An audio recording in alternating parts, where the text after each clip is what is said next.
गांव के बाहर एक छोटा सा घर था। उस घर में आरव नाम का एक बच्चा अपनी माँ के साथ रहता था। उस रात आसमान में पूरा चांद चमक रहा था, लेकिन घर के अंदर अजीब सी शांति थी। हवा के झोंके खिड़कियों से टकरा रहे थे और पेड़ों की पत्तियां सरसराने की आवाज कर रही थीं। आरव अपने बिस्तर पर लेटा हुआ था, तभी उसे लगा जैसे खिड़की के पास कोई हलचल हुई हो। अचानक कमरे में ठक ठक की आवाज गूंजी। आरव का दिल तेजी से धड़कने लगा। उसने जल्दी से कंबल ओढ़ लिया, लेकिन डर कम होने के बजाय और बढ़ गया।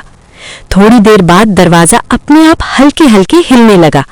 तभी बाथरूम की लाइट अपने आप जल उठी और दीवार पर किसी की परछाई हिलती हुई दिखाई देने लगी। डरते डरते आरव ने कंबल से झांका। उसी समय कमरे में एक सफेद सा भूत धीरे धीरे दिखाई दिया।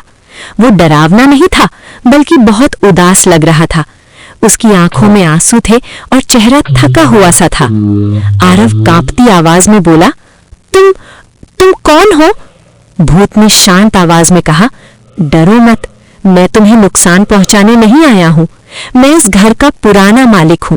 बहुत सालों से यहां अकेला हूं, क्योंकि लोग मुझे भूल गए हैं।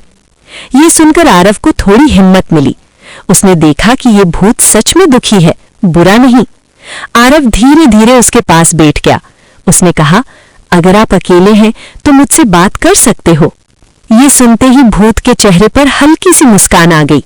कमरे का अंधेरा थोड़ा कम होने लगा और डर की जगह एक अजीब सी शांति छा गई। दोनों देर तक बातें करते रहे। भूत ने अपनी अधूरी कहानी सुनाई और आरव ने ध्यान से सुना। पहली बार उस भूत को किसी ने समझा था। सुबह की पहली किरण खिड़की से अंदर आई तो भूत का शरीर धीरे धीरे हवा में घुलने लगा। उसने कहा, अब मुझे शांति मिल रही है, धन्यवाद दोस्त। कुछ ही पलों में भूत गायब हो गया। आरव मुस्कुराते हुए बिस्तर से उठा।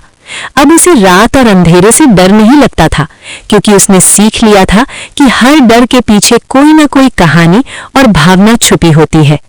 कहानी यहीं खत्म होती है, लेकिन आरव की हिम्मत हमेशा उसके साथ रहती है। Night night.